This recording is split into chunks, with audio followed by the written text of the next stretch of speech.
Genesis 38 from verse 8 to 10 tells me that God is interested in this matter.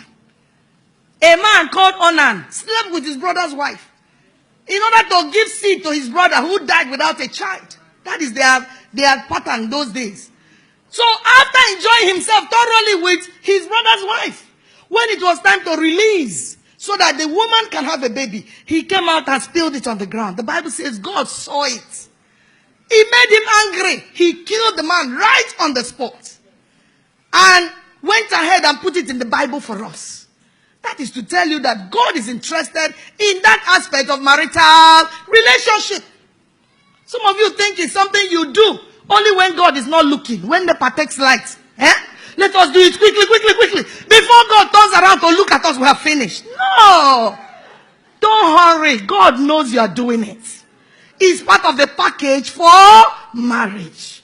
He intentionally gave it to you as pleasure for your marriage. To enjoy.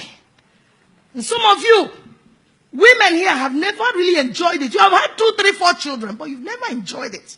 Why? Because you have husbands who don't know how to do it. And do it well. There are some Christian men that rape their wives. They are Christians, but they rape their wives.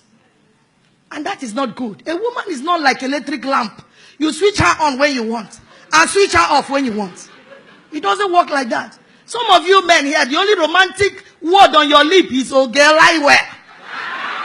Ogelaiwe. Madam Thorn. That is not romance.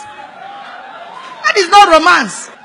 A very, very powerful holiness church in my town is in their mouth. I heard it first. They don't call it sex from the pulpit like this so that they don't sound carnal. They call it fellowship. When it is time for that fellowship, there should be time for opening prayer.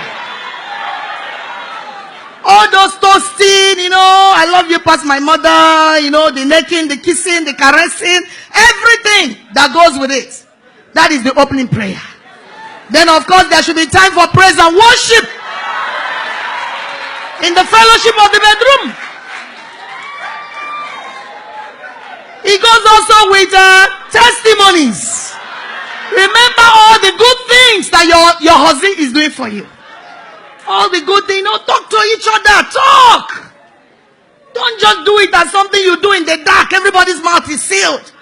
And then you can't even look at each other's face. That's not how it should be done. It's a fellowship. Let it come alive. Because if you do it the right way, you wouldn't have to apply for visa before your wife gives you entrance. Like some of the men, you will whine and whine her like a microphone because, already she's never romantic, You have to whine and whine and whine, beg her and promise her heaven and earth. Then she will now tell you, my head, my shoulder, my knee, my toe, everywhere is paining me. Just leave me alone. Because she knows you don't know how to do it well. But when you do it well, nobody will even be the one to initiate and then begin to make requests. It will just flow naturally. And then by the time you do all the preambles, that's what Oyibo calls foreplay. Play where they happen before the main thing.